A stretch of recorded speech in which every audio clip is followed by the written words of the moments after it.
YouTube channel. Listen to the complete audiobook summary of Game Changer by Rachel Reid.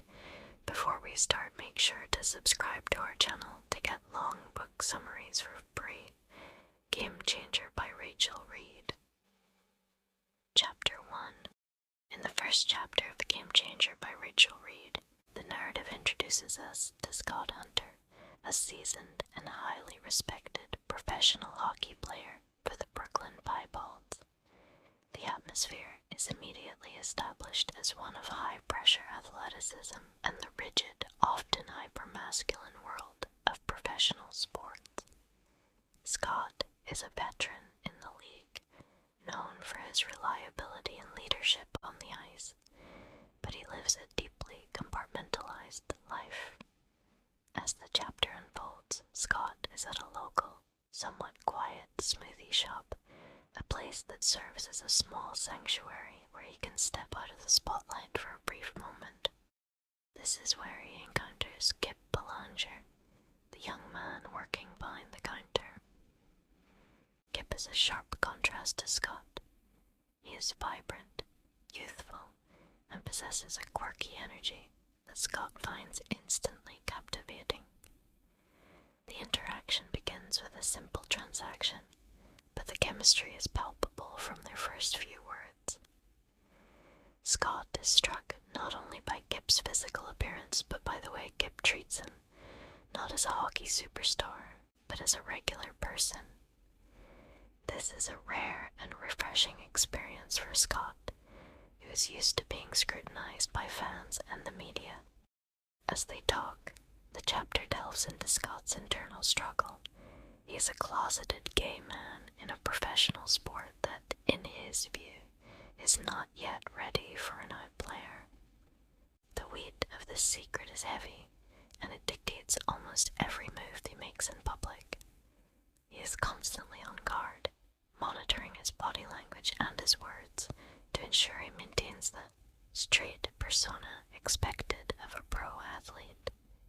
His attraction to Kip is immediate and intense, but it is also laced with a familiar sense of danger. Scott knows that any pursuit of this attraction could potentially jeopardize the career he has worked his entire life to build. Kip, on the other hand, is openly gay and comfortable in his own skin, though he is working a service job and trying to find his own way in the city. He is somewhat aware of who Scott is, but he doesn't let the fame intimidate him. Instead, he engages Scott with a playful, slightly snarky charm that breaks through Scott's stoic exterior. This initial meeting is prolonged by a series of small, meaningful exchanges that suggest a mutual interest. Scott finds himself lingering longer than necessary, drawn to the light and ease that Kip seems to radiate. The chapter does an excellent job of setting up the primary conflict of the novel, the collision between Scott's carefully guarded professional life and the genuine, messy desire for a real connection. By the end of the chapter, the groundwork is laid for their burgeoning relationship. Scott leaves the shop with a smoothie and a head full of thoughts about a man he barely knows, feeling a spark of excitement that he hasn't felt in years. The prose highlights the isolation of Scott's life and the sudden, unexpected hope that Kip represents, marking the beginning of a transformation that will eventually force Scott to decide what he values more, his public image or his personal happiness. Game Changer by Rachel Reid, Chapter 2.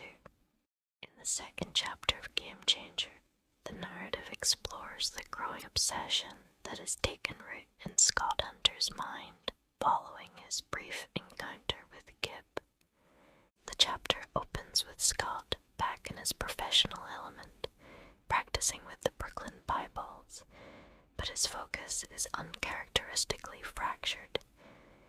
Rachel Reid vividly describes the sensory experience of the hockey rink, the sharp bite of skates on ice, the thud of pucks against the boards, and the locker room banter. feels increasingly alienated from this hypermasculine environment. He is a man who has mastered the art of passing, but the spark of attraction he felt in Chapter 1 has made the mask he wears feel tighter and more suffocating. Despite his best efforts to stay away and avoid potential complications, Scott finds himself driven back to the smoothie shop under the guise of nutritional routine. The chapter details his internal debate as he drives there.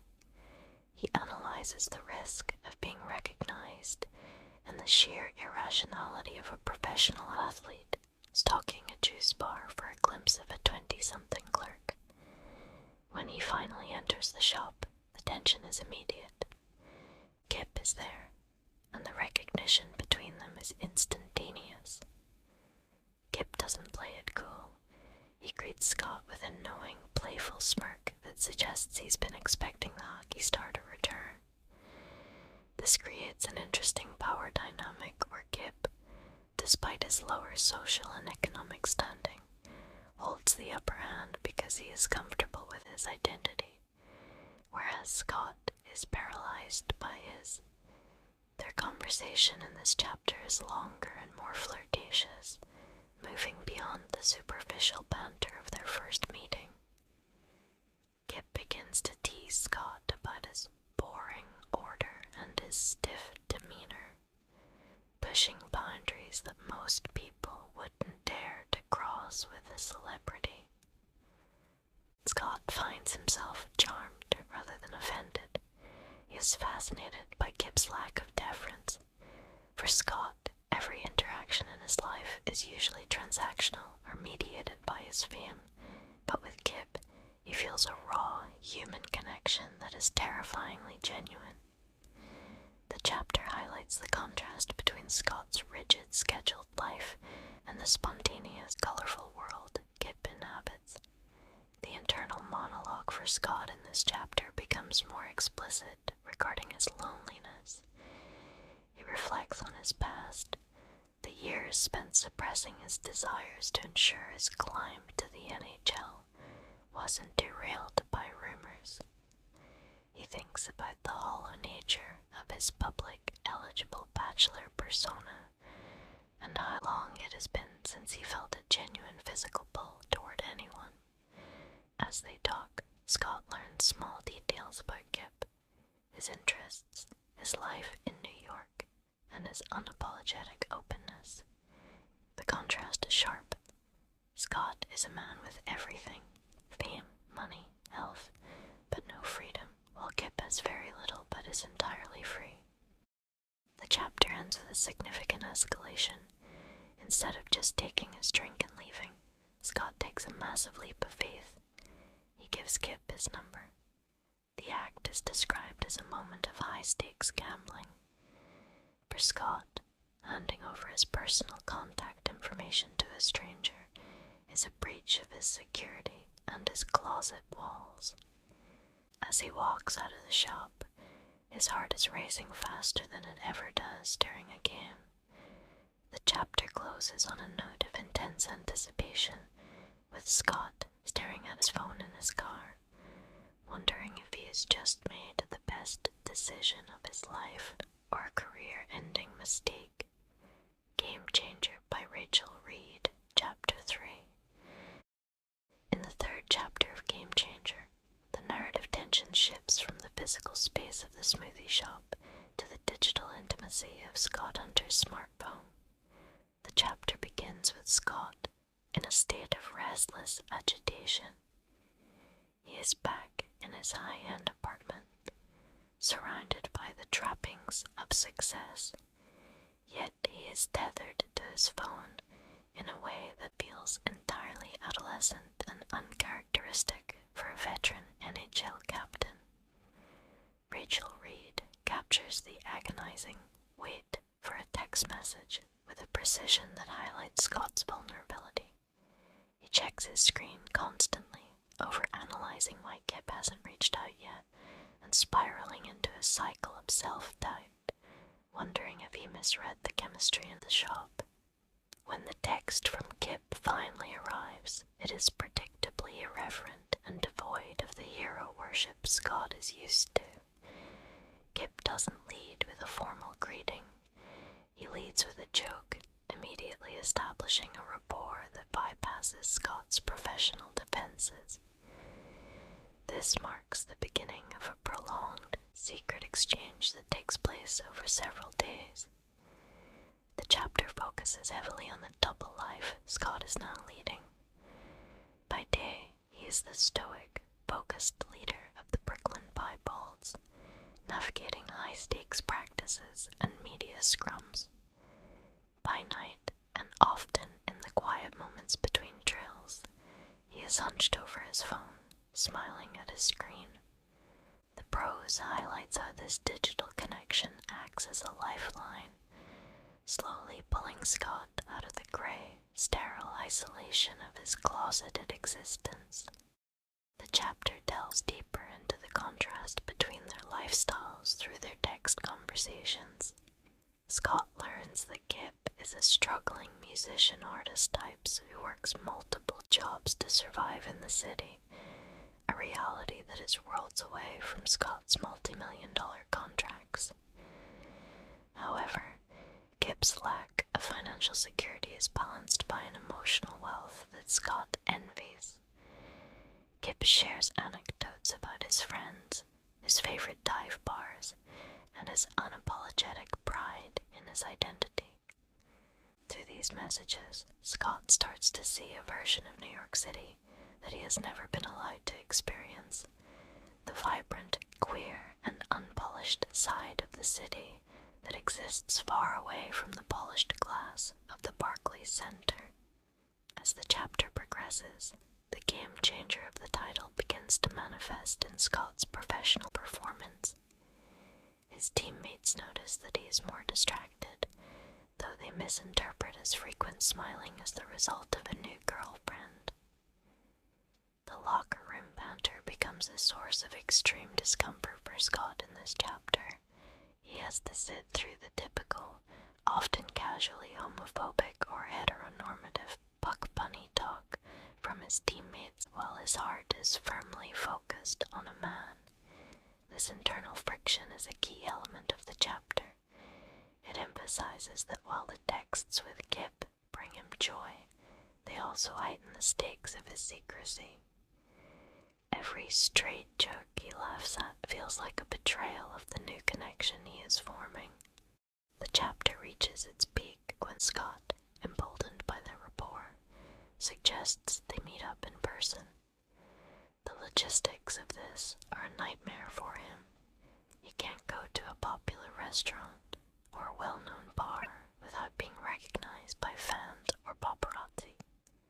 The chapter meticulously details the anxiety of the first date for a closeted celebrity. They eventually settle on a plan for Kip to come to Scott's apartment, a move that is both safer for Scott's reputation and far more intimate and intimidating for their relationship. The chapter ends with Scott pacing his living room, checking his appearance in the mirror, and realizing that he is about to let a stranger past the most fortified walls of his life. Game Changer by Rachel Reid, Chapter 4. In the fourth chapter of Game Changer, the story moves into a space of high-stakes vulnerability as the setting shifts to Scott Hunter's luxury penthouse.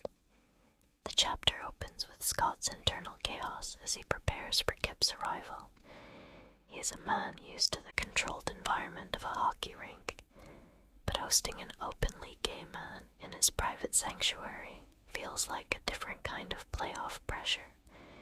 He finds himself cleaning surfaces that are already spotless and second-guessing everything from his choice of casual clothing to the vibe of his high-end, minimalist apartment, which suddenly feels cold and revealing of his own loneliness. When Kip arrives, the physical contrast between the two men is highlighted once again. Kip is dressed in his usual eclectic, unpretentious style, appearing small and vibrant against the backdrop of Scott's expansive, monochromatic living room. The initial moments are thick with awkwardness. For the first time, they are without the shield of a service counter or a phone screen. Scott is acutely aware of the power imbalance. His wealth and fame are on full display. But Kip, as usual, levels the playing field with his wit. He makes light of Scott's bougie apartment, helping to break the ice and allowing Scott to breathe for the first time that evening. As the night progresses, the conversation becomes significantly more intimate. Over drinks, they move past the banter and begin to share the realities of their lives. Scott speaks about the grind of the NHL season and the physical toll of being a professional athlete, while Kip talks about the freedom and the struggles of being an artist in the city. The chapter focuses heavily on Scott's realization that he has never been able to be his true self with anyone in his professional circle. Seeing Kip exist so freely in his space creates a profound sense of what if in Scott's mind. The prose captures the tension of the first date atmosphere, where every accidental brush of their hands feels like an electric shock. The turning point of the chapter occurs when the conversation turns toward the oak closet. Kip is gentle but honest about his discomfort with secrecy, while Scott is defensive yet desperate to explain the reality of the hockey world. This intellectual and emotional clashing leads to a surge in their physical attraction. The chapter describes the transition from talking to touching with a slow burn intensity. When they finally kiss, it is a revelation for Scott, a moment where the game changer isn't just a clever title, but a literal description of his life shifting on its axis. The physical intimacy is described with a focus on Scott's internal release. It is the first time he isn't performing a role or hiding a part of himself. The chapter concludes in the quiet, charged aftermath of their physical connection. While the chemistry is undeniable and the sex is transformative for Scott, the reality of his situation hasn't changed. As the night ends and Kip prepares to leave, the bubble of the penthouse begins to feel fragile.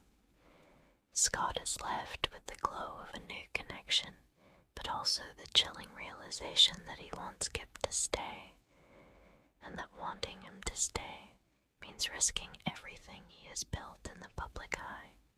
The chapter ends with Scott watching Kip leave, feeling a mixture of terrifying joy and a new, sharp fear of the daylight that will inevitably follow the night.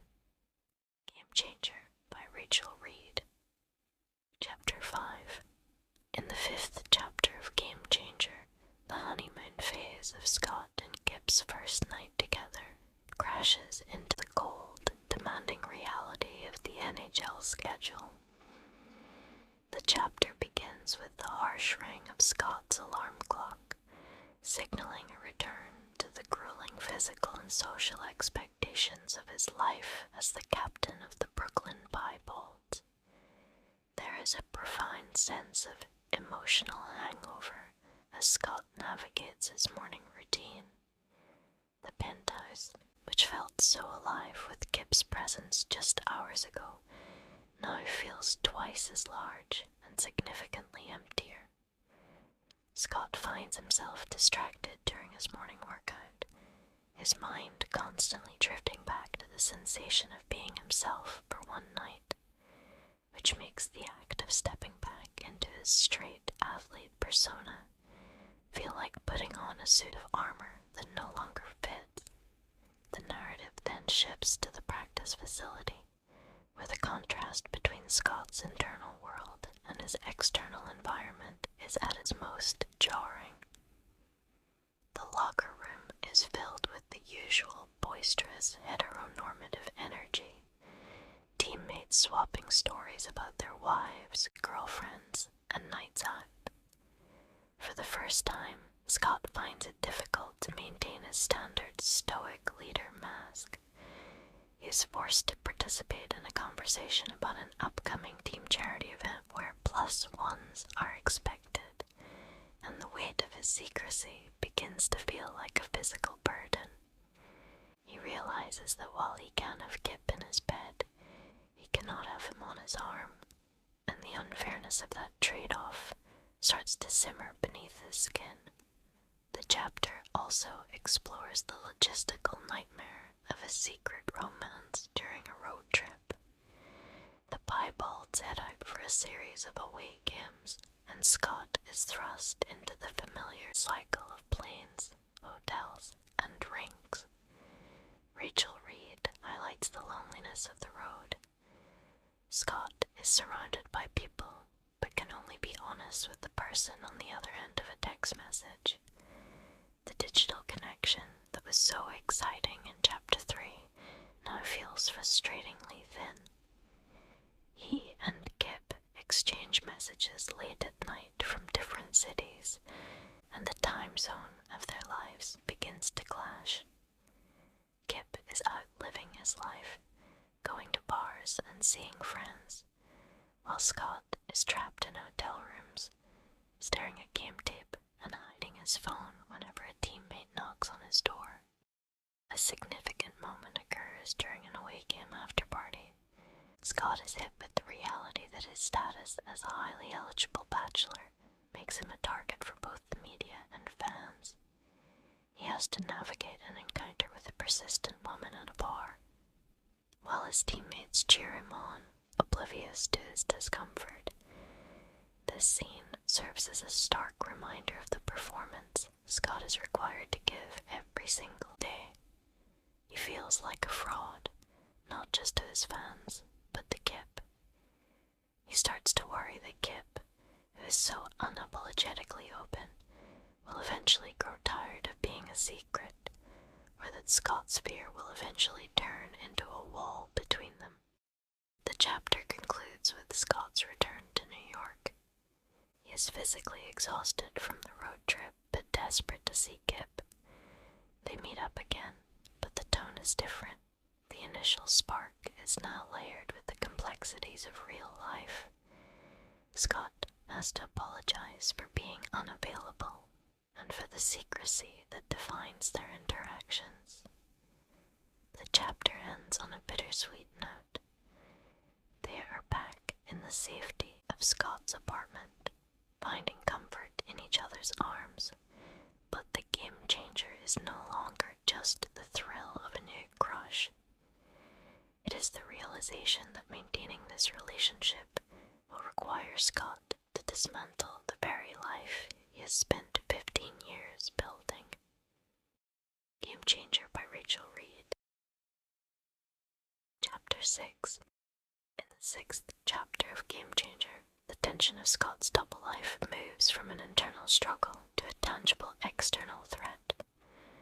The chapter begins with Scott and Kip attempting to carve out a sense of normalcy within the confines of Scott's apartment.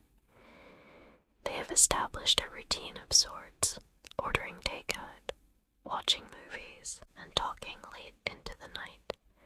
But the walls of the penthouse are starting to feel less like a sanctuary and more like a gilded cage. Scott is deeply in love, but his fear of discovery is at an all-time high as the Brooklyn Piebalds move closer to the playoffs, and the media scrutiny on the team's captain intensifies. The pivotal moment of the chapter occurs when an unexpected knock at the door shatters their private bubble.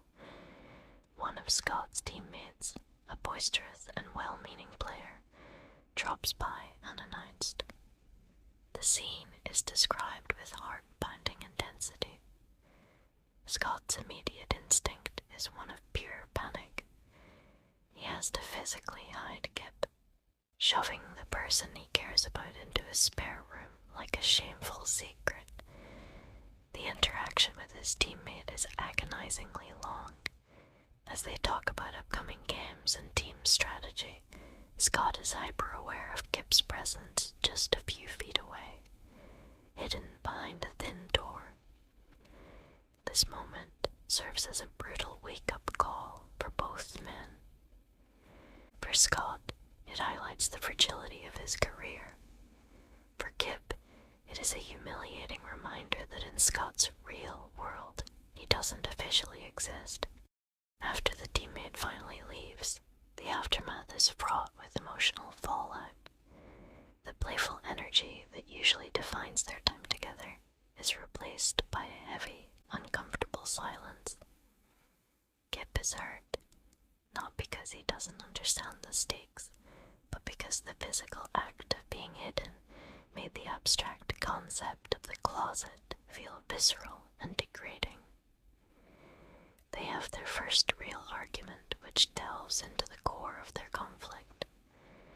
Kip's need for authenticity versus Scott's need for professional survival. Kip challenges Scott on whether he is actually protecting his career, or if he is just living in a prison of his own making. The chapter then follows Scott to the rink the next day, where he is plagued by guilt and distraction. His performance on the ice suffers. He misses cues and plays with a frantic energy that his coach notices. The game changer here is the realization that the secrecy is no longer protecting his hockey career. It is actively sabotaging it. He is so preoccupied with the fear of being caught that he can no longer lead his team effectively. The locker room talk, which he previously ignored or tolerated, now feels like a direct attack. He begins to see the homophobia in the sports world, not as a distant cultural problem, but as the specific barrier keeping him from the man he loves. The chapter concludes with Scott making a small but significant gesture of reconciliation. He goes to the smoothie shop during a busy shift, risking a public appearance just to see Kip. They don't have a grand conversation, but the look they exchange conveys a mutual understanding that they aren't ready to give up on each other yet. However, the chapter ends on a chilling note. As Scott walks back to his car, he notices a fan with a smartphone watching him a bit too closely. The feeling of being watched follows him home, leaving the reader with the sense that the walls are truly closing in, and that a choice between his heart and his jersey is becoming unavoidable. Game Changer by Rachel Reid, Chapter 7. In the 7th chapter of Game Changer, the close call from the previous chapter evolves into a full-blown crisis as the invisible boundaries of Scott's secret life begin to crumble. The chapter opens with the dreaded consequence of living in the digital age. A blurry photo of Scott and Kip near the smoothie shop has surfaced on a local sports blog. While the headline doesn't explicitly out Scott, it frames the interaction with who is this mystery man angle that sends Scott into a tailspin of anxiety. The pressure is no longer just internal. It is now being felt in the corridors of power within the Brooklyn Piebald's organization. The middle of the chapter features a high-tension meeting between Scott and the team's general manager. Though the GM doesn't come out and ask Scott if he's gay, the subtext is suffocating. He speaks about the importance of distraction-free hockey as they approach the playoffs and reminds Scott of his image as the clean-cut, marketable face of the franchise.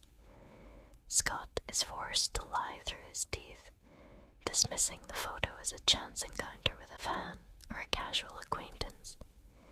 This scene highlights the clinical corporate side of professional sports, where an athlete's personal life is treated as a line item on a balance sheet. Scott leaves the meeting feeling hollow, realizing that his team only supports the version of him that sells jerseys. Meanwhile, the strain on the relationship reaches a breaking point. Kip is beginning to feel the heat from the online chatter as well. He is a private citizen being dragged into the orbit of a celebrity, and the comments on social media, ranging from curious to vitriolic, are starting to impact his daily life. The chapter explores the unfairness of the situation. Kip has done nothing wrong by being himself, yet he is the one being treated like a scandal. When they meet at the apartment that evening, the air is thick with resentment. Kip is tired of the tiptoeing, and Scott is paralyzed by the fear that his lifelong dream of winning the cup will be derailed by a distraction. The emotional climax of the chapter occurs when Scott, in a moment of pure frustration, asks Kip to lay low for a while. This request hits Kip like a physical blow. To Kip, laying low is just another way of being erased. They have a raw, painful conversation about what it means to be an ally versus what it means to be a partner.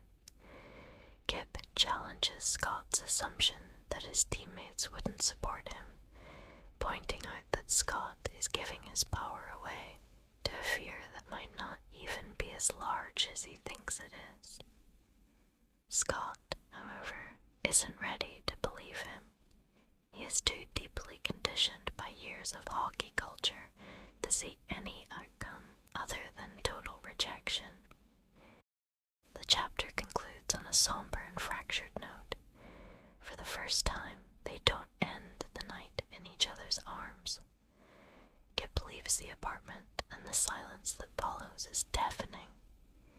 Scott is left alone with his trophies and his highlight reels, realizing that he is successfully protecting his career, but he is losing the only thing that makes that career feel worth having.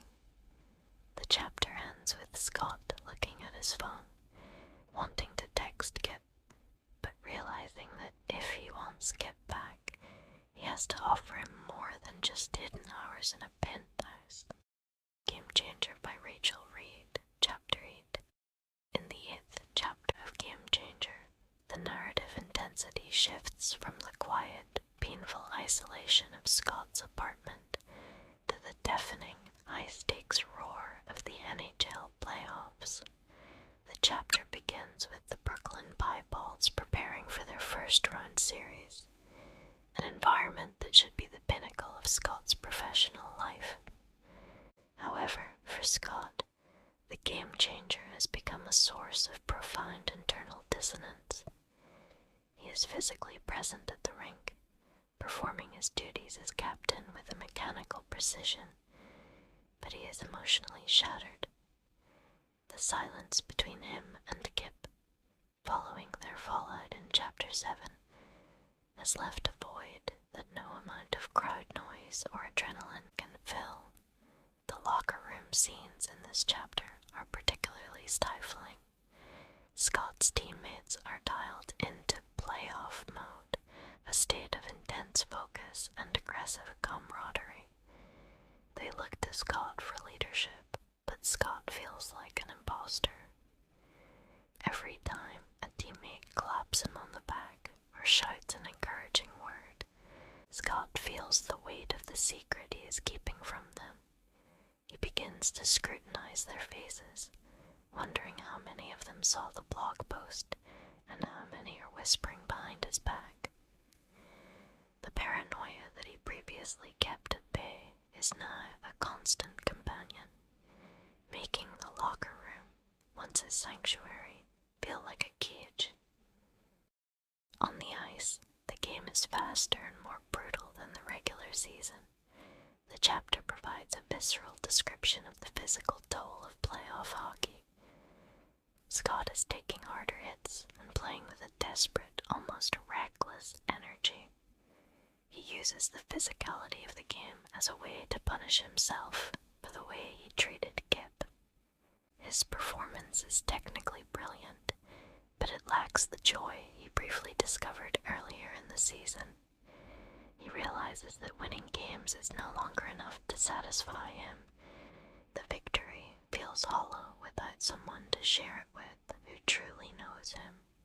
A major emotional beat occurs during a post-game interview. A reporter asks a seemingly innocuous question about Scott's support system and what keeps him grounded during the pressure of the playoffs. Scott gives a practiced, canned answer about his family and his teammates, but the lie tastes like ash in his mouth. He realizes that his true support system, the person who actually made him feel human, is currently blocked from his life by his own fear. This moment of public performance serves as the breaking point for his resolve. He is tired of being the perfect player, if it means being a perfect stranger to himself. The chapter concludes in the sterile, quiet environment of a team motel. Despite the win on the ice, Scott is at his lowest point. He spends the night staring at his phone, rereading his old messages with Kip. The hockey-first mentality that has governed his life for decades is finally failing him. He comes to the monumental realization that he cannot finish the playoffs or his life in the closet. The chapter ends with Scott drafting a text to Kip, not asking him to lay low, but asking for a chance to make things right, signaling that the captain is finally ready to change the rules of the game he's been playing. Game Changer by Rachel Reid, Chapter 9. In the ninth chapter of Game Changer, the frantic pace of the NHL playoffs slows down, just long enough for a profound emotional reconciliation. The chapter begins with Scott back in New York, gripped by a nervous energy that rivals any pre-game jitters he's ever experienced. He has reached out to Kip, and the tension of waiting for a response is described as an almost physical ache. When Kip finally agrees to meet, it isn't at Scott's sterile penthouse, but on neutral ground, a quiet, out-of-the-way park late at night. The setting is cold and the lighting is dim, providing a sense of privacy that Scott usually has to pay for. But here, it feels organic and necessary. The conversation between them is the most honest and raw exchange in the book so far. Scott doesn't lead with apologies for his career or his fears. Instead, he opens up about the crushing loneliness of his success. He admits to Kip that the perfect life he has cultivated is a hollow shell, without the ability to share it authentically. Kip, for his part, doesn't make it easy for him. He is firm about his boundaries, explaining that he cannot be a secret because his pride is the only thing he truly owns. This dialogue serves as a bridge between their two worlds, the high-stakes commercialism of Scott's life and the grassroots authenticity of Kip's. The breakthrough occurs when Scott stops trying to find a logical solution to their problem and simply tells Kip that he loves him and is willing to change. The physical reconciliation follows the emotional one, but it feels different this time. It is no longer just about chemistry. It is about commitment. As they sit together in the cold, Scott makes a monumental decision that he had previously thought impossible. He decides that the first step toward a real life is honesty with the people he spends the most time with, his teammates. The prose details Scott's internal shift from fear to a quiet, resolute bravery. He realizes that by hiding, he hasn't just been protecting himself. He has been insulting his teammates by assuming they are all too bigoted to accept him. The latter half of the chapter follows Scott as he returns to the team facility, his mind made up but his stomach in knots. He identifies a few key teammates, players he has led for years and whom he considers genuine friends. The chapter focuses on the grueling lead-up to the conversation. He watches them in the locker room, laughing and talking about the feels the weight of the moment. He eventually corners his closest friend on the team, the veteran defenseman who has been his right-hand man for seasons. The chapter meticulously describes the sensory details of the locker room as Scott prepares to speak. The smell of tape and sweat, the hum of the industrial fans, and the sudden, heavy silence in his own head. The chapter ends on a massive cliffhanger. Scott invites his teammate to step into a private office for a quick word. The door shuts, and Scott is left standing in the small, cramped space, his heart hammering against his ribs. He realizes there is no going back. Once these words are spoken, his relationship with the team, the league, and the sport he loves will be forever altered. The final lines of the chapter describe Scott taking a deep breath and opening his mouth to finally speak his truth, leaving the reader in a state of intense anticipation for the reaction that will define the rest of his career. Game Changer by Rachel Reid, Chapter 10. In the 10th chapter of Game Changer, the narrative moves into uncharted territory as the private shut-door conversation between Scott Hunter and his teammate, veteran defenseman O'Shea, unfolds.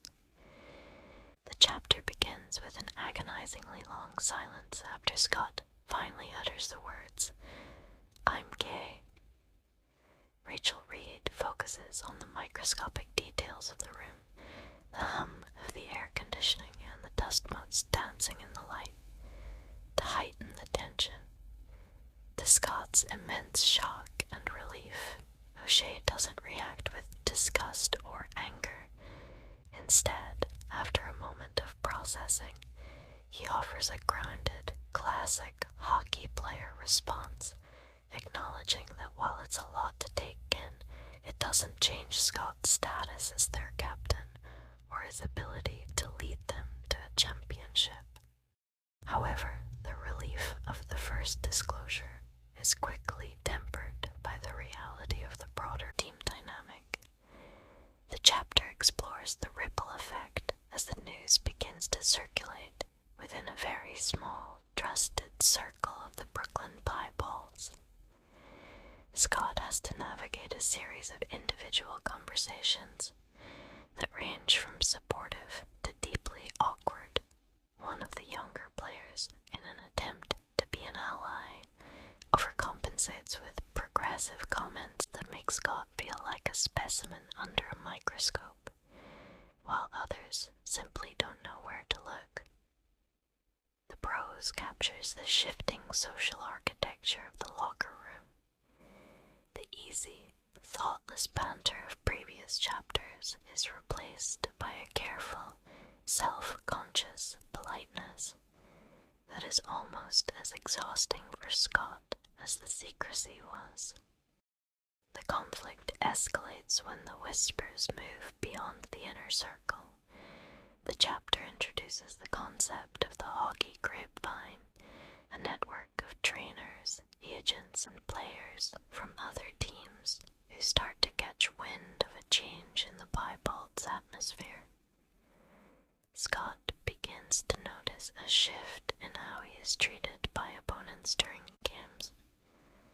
On the ice, the trash talk takes on a sharper, more personal edge.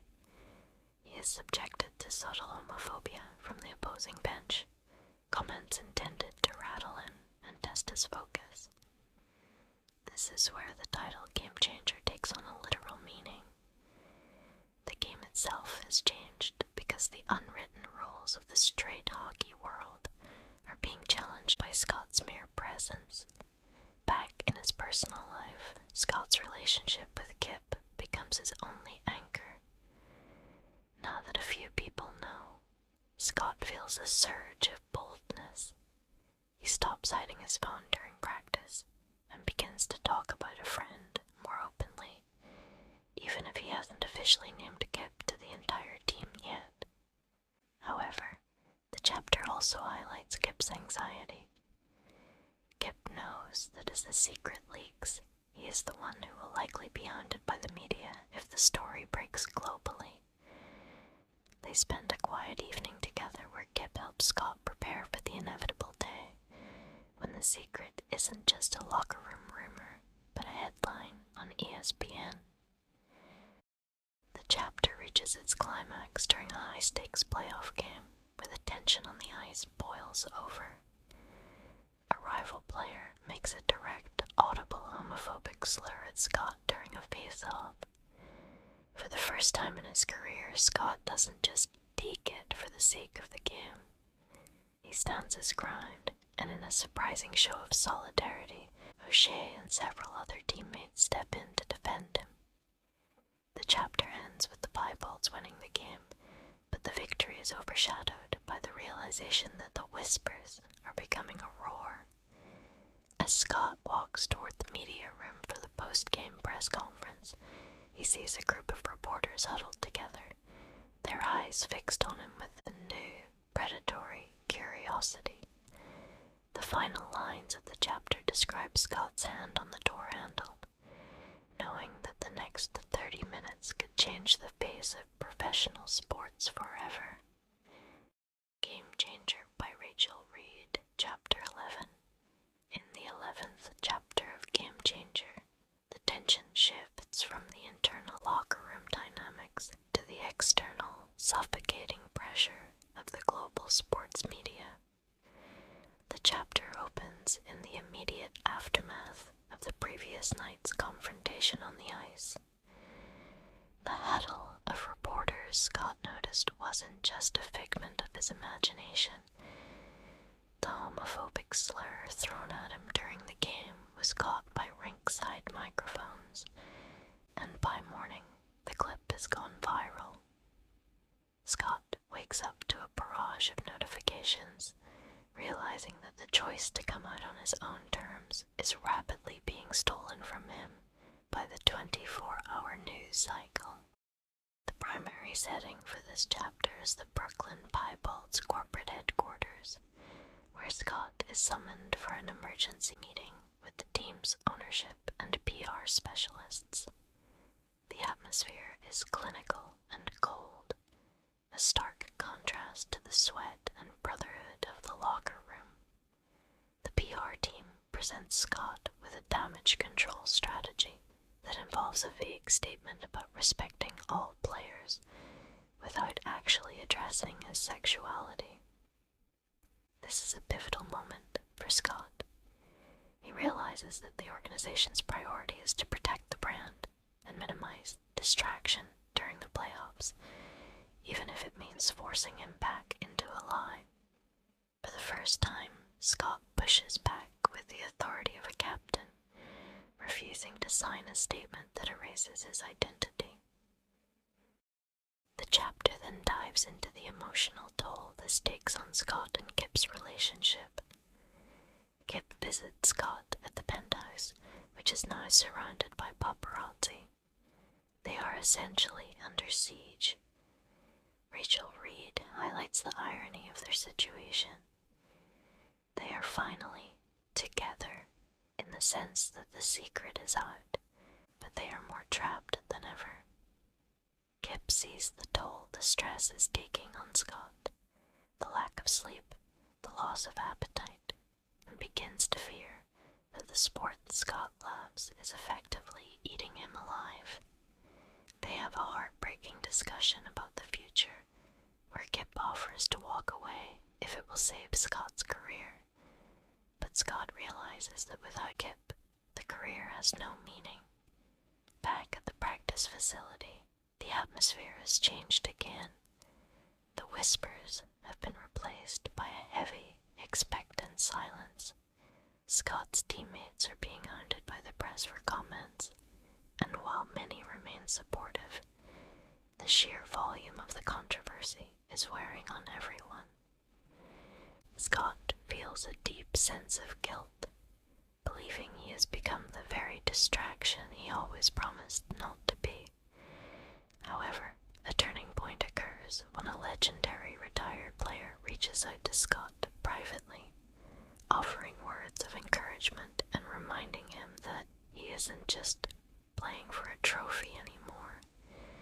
He's playing for every kid who ever felt they didn't belong on the ice. The chapter reaches its climax as Scott decides to take control of the narrative. Instead of following the team's sanitized PR plan, he decides to grant a one-on-one interview to a respected sports journalist known for their integrity. The chapter ends with Scott sitting in a quiet studio, the bright lights reflecting off his Piebald's jersey. He looks directly into the camera lens, his heart steady for the first time in weeks. As the producer counts down from 5, Scott reaches out and takes Kip's hand, who is sitting just off camera, and prepares to tell the world exactly who he is. The final lines describe the red on-air light flickering to life, marking the end of Scott Hunter the mystery and the beginning of Scott Hunter the man. Game Changer by Rachel Reid, Chapter 12. In the 12th chapter of Game Changer, the world as Scott Hunter knows effectively shatters and reforms in the span of an hour. The chapter begins with the immediate deafening aftermath of the televised interview. As Scott exits the studio with Kip, the digital world explodes. His social media following doubles within minutes, and he is flooded with a polarizing mix of overwhelming support and vitriolic hate. Rachel Reid captures the sensory overload of this moment, the constant vibration of Scott's phone, the flashes of cameras, and the sudden, heavy realization that there is no undo button for what he has just done. He is no longer just a hockey player. He is a symbol, a role he never asked for, and feels ill-equipped to play. The core of the chapter focuses on Scott's first return to the team facility as an out man. The atmosphere in the locker room has shifted from the expectant silence of the previous chapter to a strange, brittle normalcy. Scott walks in expecting confrontation or perhaps a standing ovation, but instead he finds the mundane reality of pro sports. Guys are taping sticks, complaining about their morning coffee, and discussing the upcoming game. However, the subtext is shifted. There are lingering looks, and several teammates make a point of coming up to him to shake his hand or offer a brief nod of respect. It's a quiet validation that speaks louder than any public statement could, signaling that within the room he is still their captain. However, the game changer truly manifests when the team travels for their next playoff game. The security detail around Scott has tripled, and the media presence is unprecedented. The chapter provides a visceral description of the walk to the bus, a gauntlet of fans holding signs that range from "I'm a gay hockey fan because of you" to far more offensive slogans. For Scott, seeing his personal life turned into a political battlefield is exhausting. He finds himself leaning on Kip more than ever, but he also feels a new, sharp protectiveness toward them. He worries that Kip didn't sign up for the level of scrutiny that comes with being the partner of a pioneer. The climax of the chapter takes place on the ice during warm-ups. As Scott skates onto the rink, the reaction from the crowd is a literal wall of sound, a mixture of cheers and boos so loud it vibrates in his chest. This is the moment Scott has feared his entire career, but as he takes his first lap, something changes. The ice is the same, the puck is the same, and his skates still bite into the surface with the same precision. He realizes that while the world's perception of him has changed, his relationship with the game remains pure. He scores a goal early in the first period, and the celebration from his teammates is pointedly enthusiastic, a public display of solidarity that shuts down the distraction narrative once and for all. The chapter ends in the quiet of the team hotel after the game. Scott is physically battered but mentally clearer than he has been in years. He sits on the bed and calls Kip, and for the first time, they don't talk about the secret or the plan. They talk about the game, about Kip's day, and about what they want for dinner when Scott gets home. The final lines of the chapter emphasize a sense of hard-won peace. The storm is still raging outside, but for the first time in his life, Scott isn't trying to hide from it. He is standing in the center of it, and he is finally, undeniably free. Game Changer by Rachel Reid, Chapter 13.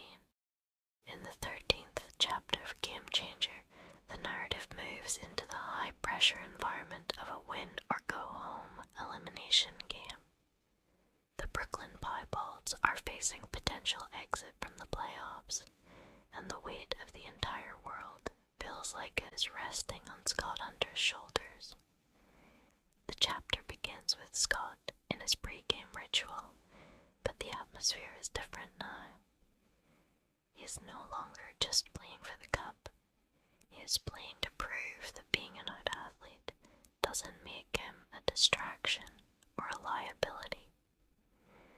Every mistake he makes on the ice is now viewed through the lens of his sexuality by his critics, and that scrutiny creates a psychological pressure that is almost suffocating. The middle of the chapter focuses on the grueling physicality of the game itself. The opposing team is playing with a traditional aggression, and the trash talk on the ice is escalated. Scott finds himself the target of several cheap shots, late hits and slashes that the referees seem to be missing. Rachel Reid describes the internal fire that starts to burn in Scott. Rather than losing his temper and taking a penalty, he channels his frustration into a cold, lethal efficiency. Becomes a ghost on the ice, moving faster and hitting harder than ever before. This chapter showcases Scott's maturity as a leader. He knows that if he loses his goal, he proves his detractors right, so he chooses to lead by example, refusing to be baited into a fight.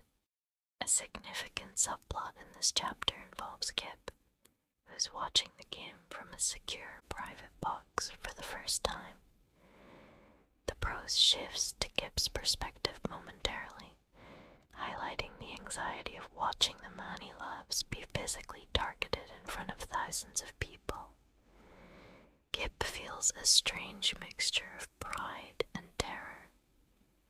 He sees the captain persona Scott wears like armor, but he is the only one who knows the vulnerability beneath it.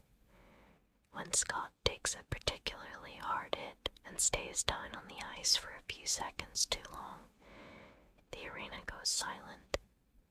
The tension in this scene is palpable as Kip and the reader is forced to confront the reality that Scott's newfound freedom has come at a massive physical and emotional cost. The climax of the chapter occurs in the final minutes of the third period. The game is tied and the Piebalds are on a power play. Scott is exhausted, his body aching from the hits he's taken throughout the night, but he refuses to leave the ice. In a sequence of pure, classic hockey drama, Scott orchestrates a perfect play, setting up O'Shea for the game-winning goal. The celebration that follows is a turning point for the team's public image. The entire roster swarms Scott, and the image of his teammates, some of whom were hesitant just chapters ago, lifting him up in a show of genuine brotherhood, is a powerful rebuttal to the media's distraction narrative. The chapter ends in the locker room, away from the cameras and the fans. The Piebalds have survived to play another day, but the victory is quiet. Scott is slumped at his stall, being stitched up by the team doctor, when O'Shea sits down next to him and simply hands him a water bottle.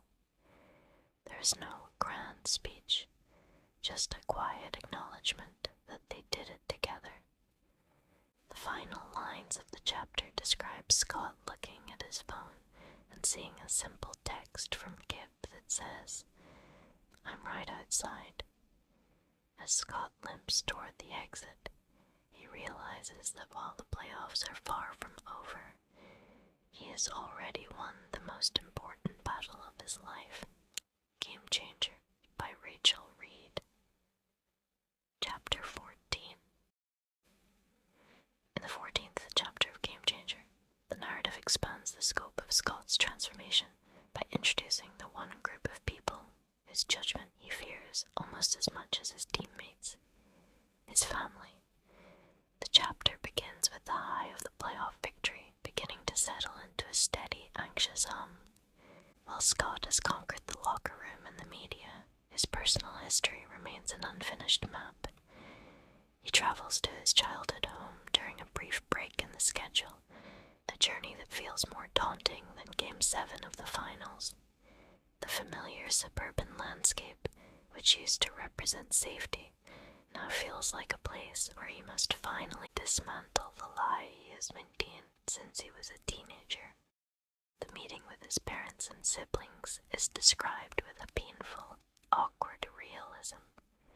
Rachel Reid avoids the perfect coming-out trope, instead focusing on the heavy weight of years of silence. When Scott sits his family down, the air is thick with the unspoken expectations of a traditional sports-centric household. His father, a man who lives and breathes hockey and has always seen Scott as the ultimate alpha success story, struggles with the news in real time. There is no immediate shouting or rejection, but rather a profound, chilling confusion.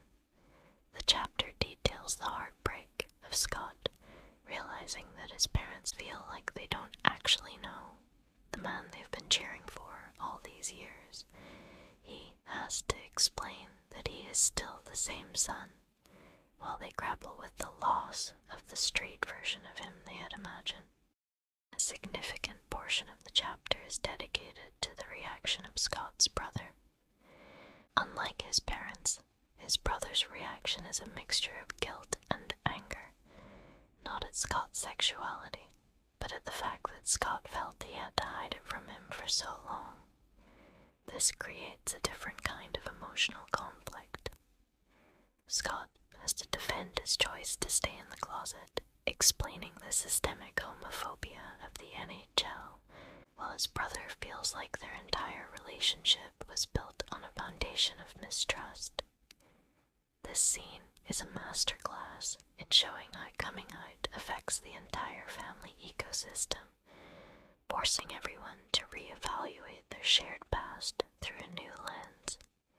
Amidst this family drama, Kip remains Scott's grounding force, even from a distance. They talk on the phone late at night, and Kip provides the perspective Scott needs to keep from spiraling into despair. Kip reminds him that his family's shock is a process they have to go through, just as Scott went through his own process of self-acceptance. This chapter highlights the maturity of their relationship. Kip isn't just a boyfriend anymore. He is Scott's partner in navigating the wreckage of his old life. The contrast between the cold, questioning atmosphere of his family home and the warm, unconditional support of Kip's voice on the phone makes Scott realize where his true home actually is. The chapter reaches its climax when Scott's father finally shows up at a team practice after their talk. Standing by the glass, he watches Scott lead the Piebald's with the same fire and grit he's always had. In a quiet, understated moment at the end of the day, his father hands him a coffee and tells him he'll see him at the next game. It's not a full resolution, but it's a start. The chapter ends with Scott boarding the team plane for the next round of the playoffs, feeling a sense of closure that he didn't know he needed. As the plane takes off, he looks out the window, realizing that for the first time in his life, there are no more secrets waiting for him on the ground. Game Changer by Rachel Reid, Chapter 15. In the 15th chapter of Game Changer, the narrative shifts into the grueling territory of the conference finals. The adrenaline of Scott's public coming out has faded, replaced by the relentless, grinding reality of being the most talked about athlete in the world, while playing the most physically demanding hockey of his career. The chapter opens with a focus on Scott's deteriorating physical state. He is plagued by insomnia and a loss of appetite, the result of carrying the emotional weight of an entire community on his shoulders. For the first time, the game changer is his body's own rebellion against the stress of being a pioneer. The middle of the chapter explores the shadow war happening on the ice. In the conference finals, the intensity is turned up to an almost unbearable degree. Scott is being shadowed by the opposing team's best enforcer, a player whose job is to get under Scott's skin, not just with physical hits, but with a constant stream of psychological warfare. The trash talk has moved beyond simple slurs into a more sophisticated attempt to make Scott feel like he doesn't belong in the warrior culture of the playoffs. This chapter features a visceral description of a high-speed collision that leaves Scott with a suspected cracked rib. Despite the blinding pain, he refuses to leave the ice or report the injury to the trainers, fearing that any sign of weakness will be attributed to his distraction or his lack of toughness as a gay man. The emotional center of the chapter is the shifting dynamic between Scott and the Piebald's coaching staff. The head coach, a man of few words and old-school sensibilities, finally pulls Scott aside for a private conversation. Instead of discussing the media or the narrative, the coach focuses purely on the hockey. He tells Scott that he needs his captain back, not his icon. This serves as a wake-up call for Scott. He realizes he has been so focused on representing that he has stopped simply playing. This moment of clarity allows Scott to strip away the external noise and refocus on the 20 men in the locker room who are counting on him to lead them to the finals. Meanwhile, Kip's role in this chapter is one of protector. Seeing Scott's physical decline, Kip finally puts his foot down. There is a tender, high-friction scene in Scott's apartment where Kip forces Scott to eat and sleep, confronting him about his martyr complex. Kip points out that Scott can't be a hero for the LGBTQ+ community if he's dead from exhaustion or a punctured lung. This interaction highlights the healthy friction in their relationship. Kip is the only person who sees Scott, not as a captain or a symbol, but as a man who is breaking apart under the pressure. It is through Kip's intervention that Scott finally agrees to see a private doctor, admitting that his strength shouldn't mean suffering in silence. The chapter reaches its climax during a pivotal Game 4. The Piebalds are down and the crowd is hostile. Scott, playing through the pain of his ribs and the fog of his exhaustion, manages to orchestrate a defensive stand that saves the game. It isn't a flashy goal or a big hit. It's a moment of pure, gritty leadership. The chapter ends with Scott sitting on the bench as the final buzzer sounds, his head between his knees, barely able to breathe. He looks up and sees O'Shea watching him with a look of profound concern and respect. The final lines of the chapter emphasize that while Scott's body is failing him, his spirit has never been more integrated. He's an out man, a wounded warrior, and a captain, first time, he doesn't have to choose which one to be. Game Changer by Rachel Reid, Chapter 16. In the 16th chapter of Game Changer, the narrative reaches a fever pitch as the Brooklyn Piebald's fight to clinch the conference title. The chapter opens with the atmosphere of an arena on the brink of a riot. The stakes have never been higher, and the physical toll on Scott is nearing its breaking point.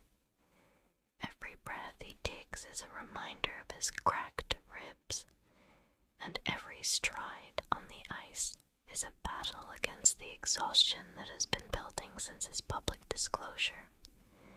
However, there is a new sense of clarity in his game. Having moved past the martyr phase of his journey, Scott is playing with a liberated intensity that the opposition simply cannot contain. The middle of the chapter is a masterclass in sports tension. The game goes into a double overtime scenario, a period of hockey where the first mistake usually ends the season. Rachel Reid describes the liminal space of the locker room between overtime periods. The smell of smelling salts, the frantic work of trainers, and the heavy, rhythmic breathing of exhausted men. Scott sits in the center of it all, no longer feeling like an outsider. He looks around the room and realizes that the game changer wasn't just his coming out. It was the way his honesty forced the entire team to grow more cohesive. They aren't just playing for a trophy. They are playing for the man sitting next to them. The climax of the chapter occurs deep into the second overtime. In a blur of motion and being, Scott intercepts a pass in the neutral zone and breaks away. The prose narrows down to Scott's internal monologue, the silence of the crowd, the heartbeat in his ears, and the singular focus on the puck. He scores the winning goal, sending the Piebalds to the Stanley Cup Finals. The ensuing celebration is a chaotic, joyful release of pressure. As the team is presented with the conference trophy, Scott is the one to hoist it, but he immediately shares the moment with his teammates, signaling that this victory belongs to the collective, not just the story of the out-captain. In the quiet aftermath of the locker room celebrations, the focus shifts back to Scott and Kip. Kip finds Scott in the hallway, away from the cameras and the champagne. This moment is the emotional anchor of the chapter. They don't need words to acknowledge what this victory means. For Scott, reaching the finals as an out man is the ultimate vindication of his bravery. However, the chapter ends on a sobering note.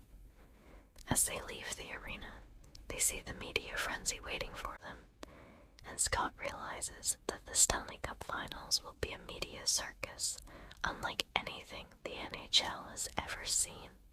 The final lines describe Scott holding Kip's hand tightly as they face the wall of flashes, ready to take the final step toward the ultimate prize. Game Changer by Rachel Reid, Chapter 17. In the 17th chapter of Game Changer, the narrative ascends to the absolute peak of professional sports, the Stanley Cup Finals. The chapter begins with an almost surreal atmosphere as the Brooklyn Piebalds arrive in the opposing city for Game 1. The media circus has reached a point of total saturation.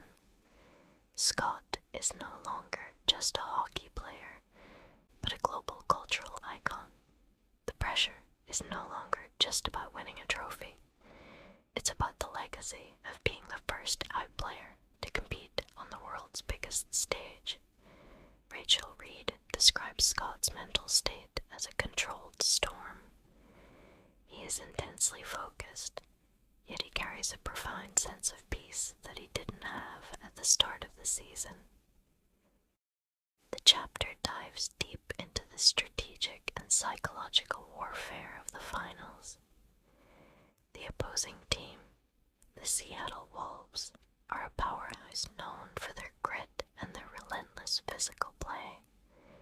The game changer in this chapter is the way Scott's identity is weaponized by the opposing fans. The arena is a wall of noise, much of it directed at Scott in a calculated attempt to break his concentration. However, Scott's growth throughout the book is evident here. Instead of shrinking from the hostility, he uses it as fuel. He plays some of the most disciplined hockey of his life, refusing to take bait and staying focused on the puck. The prose captures the bone-deep exhaustion of the finals, where every shift feels like a marathon and every bruise feels like a badge of honor. A significant emotional beat occurs in the quiet hours between games. Scott and Kip are sequestered in a high-security hotel, living in a bubble within a bubble. The chapter explores the strain this isolation puts on them. They're surrounded by bodyguards and PR reps, and the simple joy of their early relationship, the quiet walks and the smoothie shop banter, feels like a lifetime ago. They have a moment of raw vulnerability, where they discuss what happens after the finals. Scott realizes that regardless of whether they win or lose, his life will never be normal again. Kip, ever the anchor, reminds him that normal was a lie anyway, and what they have now is real, even if it's complicated. The climax of the chapter takes place during the closing minutes of a tight Game 3. The Piebalds are trailing, and the series is at a tipping point. Scott orchestrates a desperate, high-speed offensive drive that showcases his elite hockey IQ. In a moment of pure athletic brilliance, he assists on a goal that sends the game into overtime. The chapter ends on a cliffhanger during the intermission before the sudden death period. Scott is in the locker room, his cracked ribs steeped, his face bruised, and his lungs burning. He looks at his reflection in the mirror and realizes he isn't afraid anymore. Not of the fans, not of the media, and not of the outcome. The final lines of the chapter describe the team's walk back through the tunnel, the sound of their skates on the concrete floor echoing like a heartbeat. Scott leads them out, his head held high, knowing that the next few minutes will define his career and his life. Game Changer by Rachel Reid, Chapter 18. In the 18th chapter of Game Changer, the narrative reaches its breathtaking, emotional, and athletic climax. The chapter opens with the Brooklyn Piebalds facing the ultimate Game 7 inches scenario. The air in the arena is thick with a tension that transcends sport. It is a historic night where the eyes of the world are fixed on Scott Hunter. Scott is playing through a haze of physical pain from his cracked ribs, but his mind is sharper than it has ever been. He has stopped playing against his detractors and has started playing entirely for himself, his team, and Kip. The gameplay in this chapter is described with a visceral, heart-pounding intensity. Every puck battle and every defensive stand feels like a life-or-death struggle. The Seattle Wolves are relentless, targeting Scott with everything they have, but the Piebalds have transformed into a singular, unbreakable unit. Rachel Reid emphasizes the chemistry between Scott and O'Shea, who move in perfect synchronization, a silent testament to the trust that was rebuilt and strengthened after Scott's coming out. As the clock ticks down in the third period with the score tied, the desperation on the ice is palpable. The climax of the novel occurs in the final seconds of regulation. Scott finds himself in a familiar position, carrying the puck across the blue line with the weight of the franchise on his shoulders. Instead of the crushing anxiety that used to haunt him, he feels a surge of pure, unadulterated joy.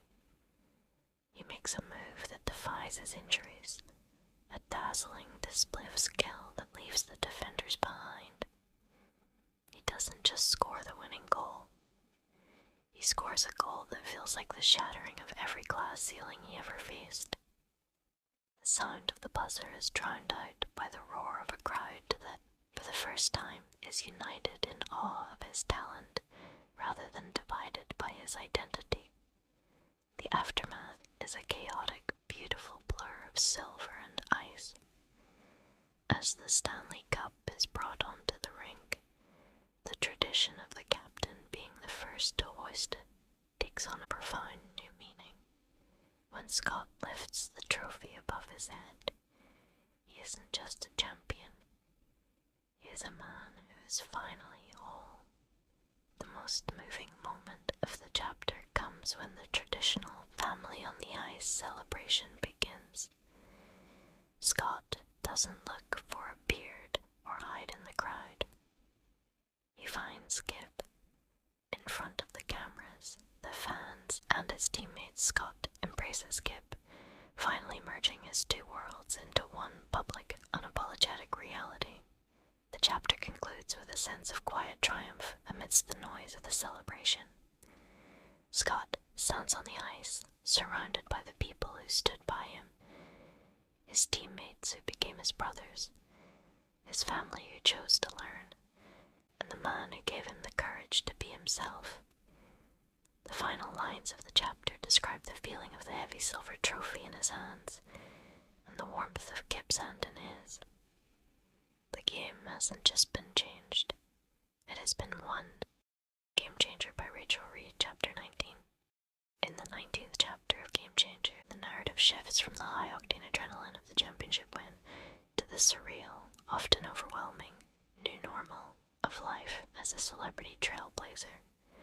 The chapter opens with the team's return to Brooklyn and the massive victory parade. While Scott is physically exhausted and still nursing his cracked ribs, he is forced to maintain a high level of public energy. The game changer here is the sheer scale of the attention. Scott is no longer just a local sports hero, but a figure receiving calls from late-night talk shows and even the White House. The core of the chapter focuses on the transition from the bubble of the playoffs to the reality of a long-term relationship in the public eye. Now that the season is over, Scott and Kip have to navigate what it means to be a couple without a game schedule to hide behind. They spend their first few days of freedom in Scott's apartment, but the peace is frequently interrupted by the hum of the outside world. Scott struggles with the loss of his anonymity. Even a simple trip for coffee now requires a security detail. He begins to feel a sense of guilt that his fame is swallowing Kip's quiet life, as Kip can no longer work at the smoothie shop without being hounded by fans and reporters. The emotional climax of the chapter occurs when Scott and Kip attend their first formal event as an out couple, a team-hosted victory gala. Unlike the stress of the secret meetings in earlier chapters, this event is a public debut. The prose details Scott's internal anxiety as he puts on his suit, realizing that every gesture he and Kip make will be analyzed. However, the experience turns out to be a moment of profound validation. The Piebald organization, having seen the massive positive PR and the jersey sales following Scott's coming out, goes out of its way to welcome Kip. Scott watches as his teammates and their wives include Kip in their conversations, treating him not as a scandal, but as the captain's partner. The chapter also touches on the aftercare of Scott's injuries and the psychological toll of the past few months. He has a quiet moment with the team doctor, where he admits that the mental strain was far heavier than the physical pain of his ribs. He is diagnosed with a level of burnout that forces him to realize he needs to step away from the spotlight for the summer. He and Kip begin to discuss the idea of a private getaway, a place where Scott isn't the first out NHL captain, and Kip isn't the boyfriend, but where they are just two people who love each other. The chapter ends with Scott sitting on his balcony, looking out over the city he helped bring a championship to. He realizes that while the parade and the trophies are incredible, the real victory is the quiet presence of Kip in the kitchen behind him, humming a song and making dinner. The final lines of the chapter reflect on the fact that the hardest part of the journey, the hiding, is over. And while the path ahead is uncertain, for the first time in his life, Scott isn't walking it alone. Game Changer by Rachel Reid. Chapter 20. In the 20th chapter of Game Changer, the intense, neon-lit pressure of New York City and the NHL spotlight finally fades as Scott and Kip escape for a long-awaited private vacation. The chapter opens with a stark shift in tone. The cacophony of reporters and cheering fans is replaced by the rhythmic sound of waves. They have retreated to secluded beach house, a location Scott chose specifically for its anonymity. For the first time since the story began, Scott is stripped of his Captain Hunter armor, his jersey, his skates, and his public persona, leaving him in a state of quiet vulnerability that he initially finds difficult to navigate. The core of the chapter explores the psychological phenomenon of the come time.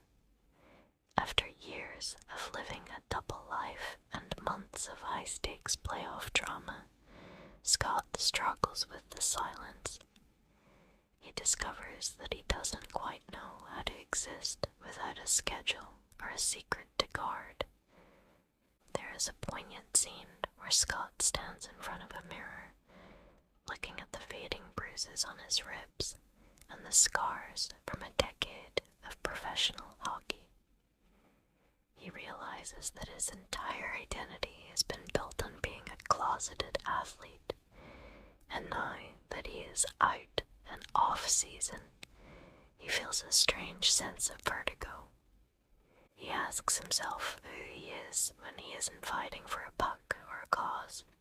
Kip, ever the perceptive partner, notices Scott's restlessness. Unlike the earlier chapters where Kip was the one being pulled into Scott's world, here Kip takes the lead in teaching Scott how to relax. The narrative focuses on small, intimate moments.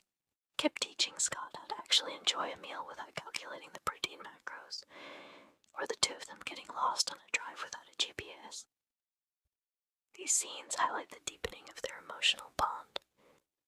Away from the Game Changer headlines, they're finally building a foundation of mundane, everyday love.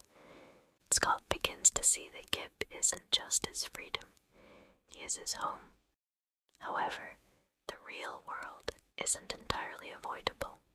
A mid-chapter conflict arises when Scott checks his phone, despite a pact not to, and sees a debate on a sports network about his marketability for the next season. It triggers a brief return of his old anxieties. He worries that once the novelty of his coming out wears off, the league will find a way to push him out. This leads to a raw conversation on the beach, where Scott admits to Kip that he's terrified of being a fading spark. Kip challenges him, arguing that Scott's value isn't tied to his status as a pioneer, but to his character. This dialogue serves as a crucial turning point for Scott's self-esteem. He begins to accept that he is allowed to be happy even if he isn't being productive for a movement. The chapter concludes on a note of profound serenity. As the sun sets over the ocean, Scott finally lets go of the tension he's carried in his shoulders for 15 years. He realizes that for the first time, he isn't waiting for the other shoe to drop. He isn't worried about being caught, being enough. He sits in the sand with Kip, watching the tide, and feels a sense of contentment that is far more rewarding than the Stanley Cup. The final lines describe Scott realizing that while the game changed his life, Kip changed his soul, and for the first time, the off-season feels like the beginning of his real life. Game Changer by Rachel Reid, Chapter 21. In the 21st chapter of Game Changer, the serene isolation of the off-season comes to an abrupt end as Scott and Kip return to the reality of Brooklyn. The transition from their private beach sanctuary back to the high-stakes world of professional hockey is jarring. As Scott steps back into the Piebald's training facility, he is no longer just the veteran captain. He is a historic figure. He is acutely aware that every move he makes, from how he carries himself in the weight room to how he interacts with his teammates, is being analyzed for signs that his public life has distracted him from his game. The locker room dynamic has shifted with the arrival of new pieces, and the chapter focuses on the subtle friction that comes with change. Scott encounters several rookies and newly traded veterans who are unsure how to navigate having an out-captain. There is a palpable tension with one specific rookie who comes from a very traditional hockey background and treats Scott with a cold, professional distance that verges on disrespect. Scott realizes that he cannot simply rely on his past reputation. He has to earn the locker room's trust all over again, this time as his authentic self. He chooses to lead, not by making speeches, but by being the hardest working person on the ice, proving that his personal happiness hasn't blunted his competitive edge. On the home front, the chapter explores the logistics of Scott and Kip officially moving in together. They are no longer sneaking around or living out of overnight bags. But this new level of permanence brings its own challenges. They have to find a balance between Scott's high-profile career and Kip's desire for a quiet, meaningful life. Scott is approached by the team's PR department to become the face of several major advocacy campaigns. While he wants to help, he feels a sense of activism fatigue and fears being turned into a corporate mascot. A heartfelt conversation with Kip helps him set boundaries, allowing him to focus on being a player first while still supporting the community on his own terms. The chapter reaches its climax during the first full-contact scrimmage of camp. The skeptical rookie attempts to make a statement by taking a run at Scott with a particularly hard hit. Instead of reacting with anger or getting drawn into a fight, Scott uses his superior strength and positioning to neutralize the play, showing the entire team that he is still the most dominant force on the roster. Afterward, he offers the rookie a brief, constructive tip on his stance, bridging the gap between them through the shared language of the sport. This moment signals a turning point in the locker room as the new Scott proves to be even more formidable than the one who is hiding. The chapter concludes with Scott and Kip hosting a small housewarming dinner for a few trusted teammates.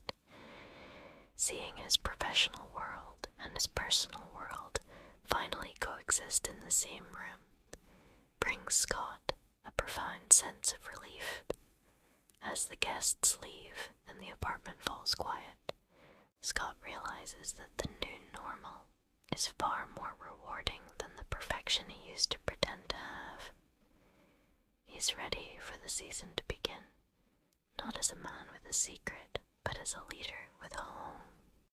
Game Changer by Rachel Reid, Chapter 22. In the 22nd chapter of Game Changer, the protective bubble of the preseason and the safety of the Brooklyn home crowd are left behind as the Piebalds head out for their first major road trip of the year. The chapter centers on Scott's first experience playing in a truly hostile away environment as an openly gay man. While he expected the jeers, the city that has spent the week building a narrative around his distraction to the sport is a heavy weight to carry. The air in the opposing arena is thick with a different kind of tension than he's used to, a mixture of traditional sports rivalry and a more pointed personal animosity. The narrative focuses on Scott's mental discipline during the game. He's forced to revert to his ice-cold persona, but this time he isn't using it to hide. He's using it to survive. Every time he touches the puck, the booing reaches a deafening pitch. He notices signs in the crowd that are intended to be cruel, yet he finds that they don't have the same power over him that they would have had a year ago. By being out, he has taken the ammo away from the trolls. They can say he's gay, but since he's already said it himself, the words lose their sting. The real battle is on the ice, where opposing players try to provoke him with accidental elbows and chirps, testing his temper to see if he'll take a penalty. Midway through the chapter, the focus shifts to a quiet late-night phone call between Scott and Kip from a lonely hotel room. This scene highlights the emotional toll of the road trip. Scott admits to feeling a sense of exhaustion from having to be on and perfect for the cameras and the critics. Kip serves as his anchor, reminding him that he doesn't have to win over the entire world. He just has to play his game. This moment of vulnerability shows the depth of their partnership. Kip isn't just a boyfriend. He is the person who allows Scott to take off the heavy armor of the other captain and just be a tired man who misses home. The climax of the chapter occurs during the final period of a grueling physical game. With the score tied and the away crowd at a fever pitch, Scott orchestrates a brilliant play that leads to the winning goal. The silence that falls over the hostile arena in that moment is described as more satisfying than any cheer. He doesn't taunt the fans or make a grand gesture. He simply high-fives his teammates and skates to the bench. It is a moment of pure athletic vindication. He proves that while he may be a game-changer in the history books, on the ice, he is still the most dangerous player in the league. The chapter ends on the team plane, flying through the night to the next city. Scott looks around at his teammates, many of whom went out of their way to defend him during the game's rougher moments, and realizes that the road trip hasn't isolated him. It has cemented his place at the center of the team. He falls asleep with his head against the window. The hum of the engines a backdrop to a hard-won sense of peace. He is still the target, but he is no longer alone in the crosshairs. Game Changer by Rachel Reid, Chapter 23. In the 23rd chapter of Game Changer, the narrative moves beyond Scott's personal journey and into his burgeoning role as a reluctant leader for a new generation. The chapter begins in the quiet, sterile hallway of an arena following a hard-fought game against a rival team. As Scott heads toward the team bus, he is intercepted by a young, talented rookie from the opposing roster who has been lingering by the exit. The boy is visibly shaken, and the conversation that follows is hushed and urgent. He confesses to Scott that he is also gay, and has been living in a state of constant terror, watching Scott's every move over the past year like a survival manual. This encounter forces Scott to confront a side of his public identity he hasn't fully embraced. The reality that he is now a lighthouse for others, still lost in the dark. Initially, Scott feels a surge of overwhelming pressure.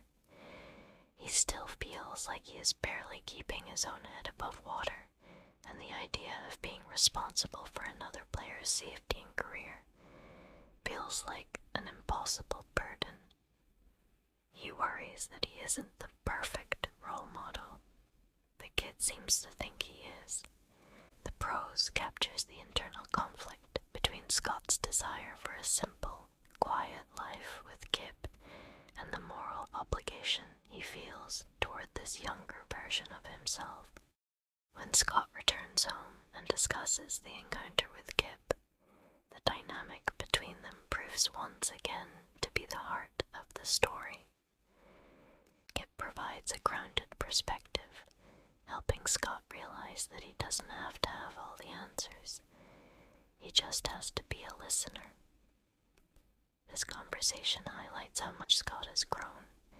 He no longer views the secret as a source of shame, but as a shared experience that creates a unique kind of brotherhood. With Kip's encouragement, Scott decides to mentor the rookie privately, setting up a secure way for them to communicate, away from the prying eyes of the league and the media. The latter half of the chapter follows Scott as he balances this new mentorship with the physical demands of the mid-season grind. He begins to see the hockey world through a wider lens, noticing other invisible players who might be struggling.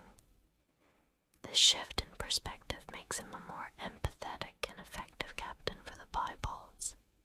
He starts to foster a locker room culture that is not just tolerant, but actively inclusive, realizing that his power as a superstar can be used to shield those who don't have his status. The chapter reaches its emotional peak when Scott receives a simple thank you text from the rookie after their first long phone call. The weight on Scott's shoulders doesn't necessarily get lighter, but it feels more purposeful. He realizes that while he never asked to be a game changer, the role is his now, and he's finally strong enough to carry it.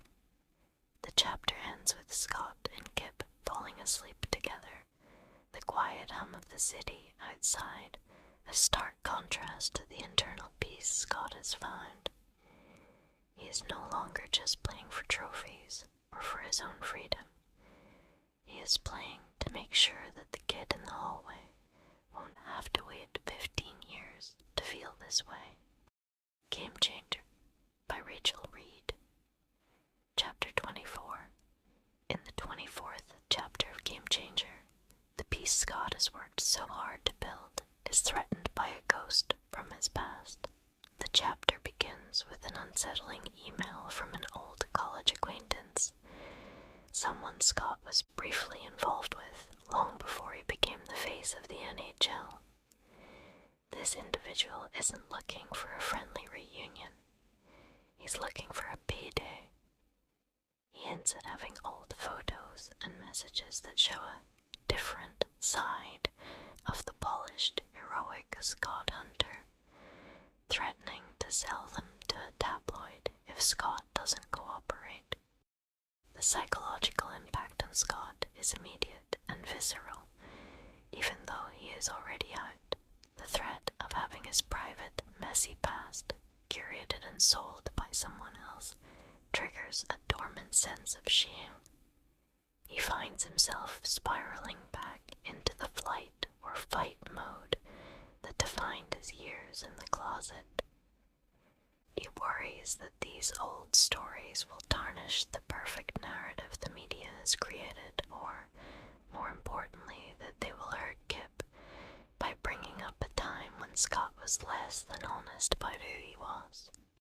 When Scott eventually confesses the situation to Kip, he expects judgment or at least a sense of hurt. Instead, the scene becomes a testament to the strength of their partnership. Kip is remarkably steady, pointing out that everyone has a past and that a blackmailer only has power if Scott is still afraid of the truth. This conversation marks a major shift in Scott's character development. He realizes that being out isn't just about his current status, but about owning his entire history. The mistakes, the fear, and the messy bits included. Rather than caving to the demands or trying to bury the story, Scott takes a proactive approach. He consults with his legal team and the Pieballs organization, but he makes it clear that he won't be paying anyone to stay silent. This chapter showcases a much more assertive version of Scott. He is no longer the man who hides in the shadows of his own penthouse. He is a man who stands in the light and refuses to be intimidated by his own history. The chapter reaches its climax when Scott decides to scoop the blackmailer. In a candid, self-written social media post, he briefly acknowledges that his journey to self-acceptance wasn't always a straight line, and that he made mistakes along the way. By taking the scandal out of the blackmailer's hands, he effectively renders the old photos worthless. The public response is surprisingly supportive, as people resonate more with his flawed humanity than they ever did with his perfect image. The chapter ends with Scott sitting in his living room, watching the sunset with Kip. The blackmailer has disappeared back into the woodwork, defeated by Scott's refusal to be ashamed. Scott feels a profound sense of relief, realizing that he has finally closed the very last door on his closet. The final lines of the chapter emphasize that while you can't change your past, you can absolutely change the power it has over your future. Game Changer by Rachel Reid, Chapter 25. In the 25th chapter of Game Changer, the emotional exhaustion of the blackmail attempt and the unrelenting pressure of the season finally collide, manifesting as a rare and frustrating slump in Scott's performance. The chapter opens with a sequence of missed plays and uncharacteristic turnovers during a midweek game. Scott feels like he is skating through thick mud.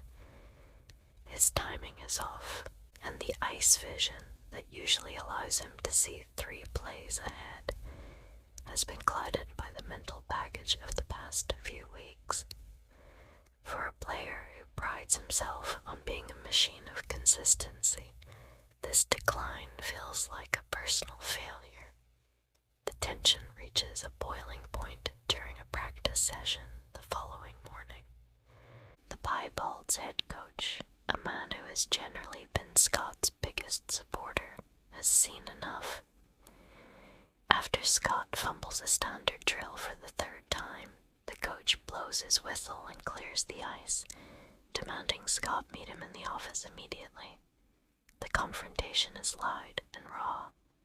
The coach accuses Scott of letting his outside life, his advocacy, the media, and his personal drama hollow out his commitment to the team. He tells Scott that while he respects the man he has become, he needs the captain who wants to win more than he wants to be liked. This lecture hits Scott harder than any physical check ever could. He feels a surge of resentment, wanting to scream about how much harder it is to be him than any other player in the league.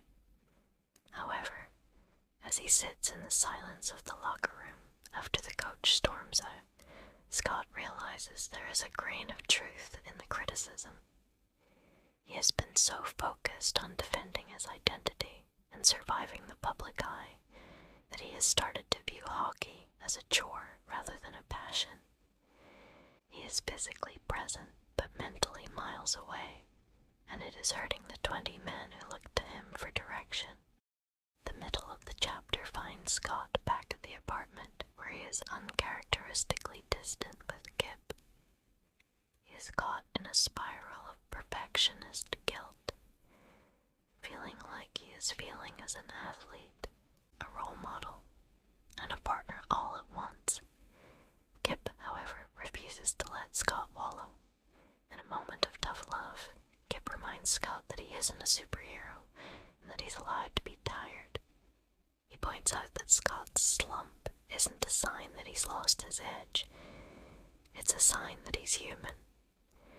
This conversation helps Scott pivot from self-pity to a strategic refocusing of his energy. The chapter reaches its climax in the next game, a high-stakes matchup against a division rival.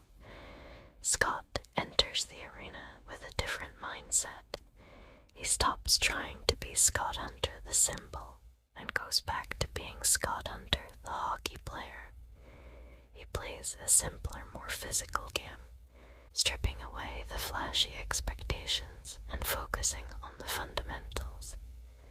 He doesn't score a hat trick, but he wins every board battle and shuts down the opponent's top line. At the end of the game, the coach gives him a brief, almost imperceptible nod of approval, a signal that the captain is back in the room. The chapter ends with Scott and Kip sharing a quiet late-night meal. The weight hasn't entirely disappeared, but Scott has learned how to carry it without letting it break his stride. He realizes that the struggle for balance isn't something he will ever finish. It's a constant adjustment. The final lines describe Scott falling into a deep, restorative sleep, finally at peace with the fact that being a game changer doesn't mean being perfect. It just means showing up, even when the ice is rough. Game Changer by Rachel Reid, Chapter 26. In the 26th chapter of Game Changer, the narrative begins to look toward the horizon of Scott's life beyond the rink.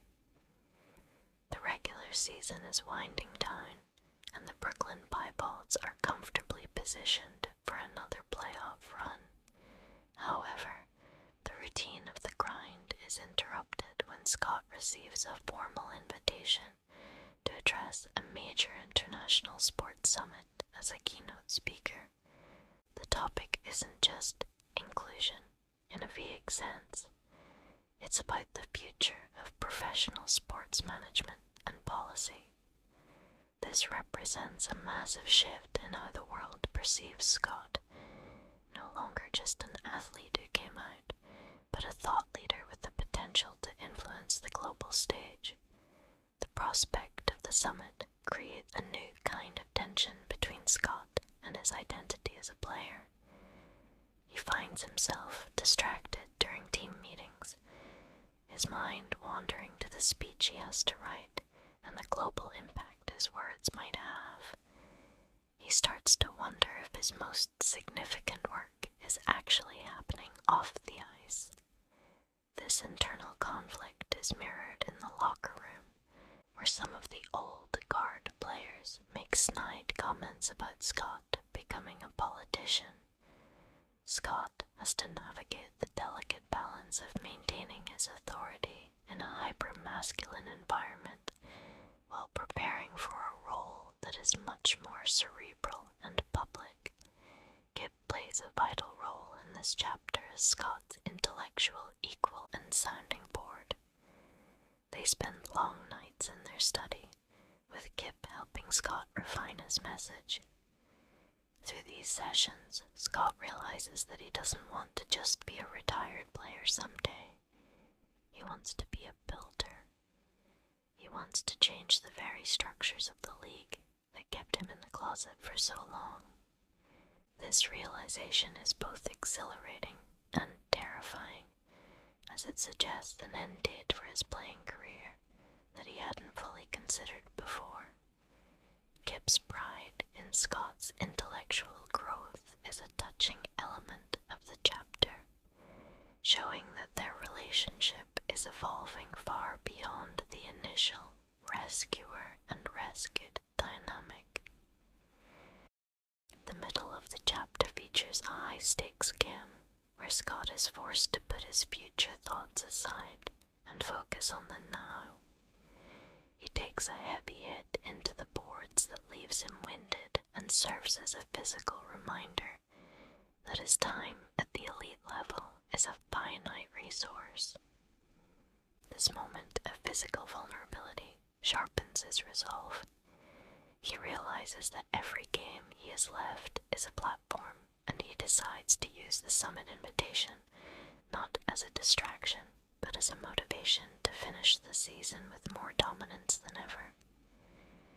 He wants his legacy to be built on both his bravery and his unmatched skill. The chapter reaches its climax at a team dinner, where Scott finally shares the news of the invitation with his teammates. Instead of the backlash he feared, he is met with a surprising amount of support. O'Shea gives a toast, acknowledging that Scott is bigger than the game, and the younger players look at him with a new level of reverence. This moment of locker room acceptance is a powerful contrast to the isolation Scott felt in the first few chapters of the book. He realizes that by growing as an individual, he has given his teammates permission to grow too. The chapter ends with Scott sitting at his laptop late at night, finally typing the first few words of his keynote speech. He looks over at Kip, who is asleep on the sofa, and feels a profound sense of purpose. He is no longer just a man trying to survive his own life. He is a man building a better world for the people who will come after him. The final lines describe the rhythmic clicking of the keys in the quiet apartment, the sound of a new chapter, not just of a book, but of a life beginning to take shape. Game Changer by Rachel Reid, Chapter 27. In the 27th chapter of Game Changer, the high-stakes atmosphere of the first round of the playoffs is complicated by a messy moral dilemma that tests Scott's leadership in a way the media never could. The chapter opens with the Piebalds in the middle of a heated series against a physical rival. While the team is winning, the energy in the locker room is off. Scott eventually discovers the source.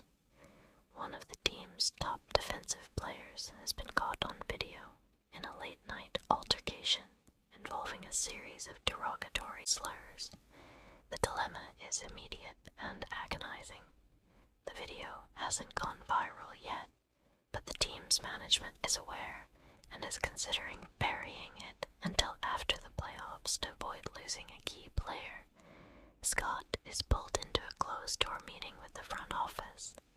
He is placed in an impossible position. If he demands the player be benched or disciplined publicly, he is accused of being too sensitive or sabotaging in the cup run. If he stays silent, he feels like a hypocrite who is betraying the very community he now represents. The emotional weight of the chapter focuses on the direct confrontation between Scott and the teammate in question. Unlike previous chapters, where Scott was the one on the defensive, here he is the one holding the gavel. He meets the player in the training room, and the conversation is brutal. The teammate tries to excuse his behavior as just frustration and not about Scott. But Scott isn't having it. He explains that the culture of the team is only as strong as its weakest moment of integrity. This scene highlights Scott's transition from a player seeking acceptance to a leader who demands accountability. Back at home, Scott is a shell of himself, exhausted by the policing of his own locker room. Kip provides a crucial perspective, reminding Scott that being a leader means making the right choice, not the popular one. Kip points out that if Scott allows this to slide for the sake of a trophy, then the trophy is tainted. This gives Scott the resolve he needs. He returns to the team and makes it clear to management that he cannot lead a team that doesn't stand for the values they've publicly claimed to embrace.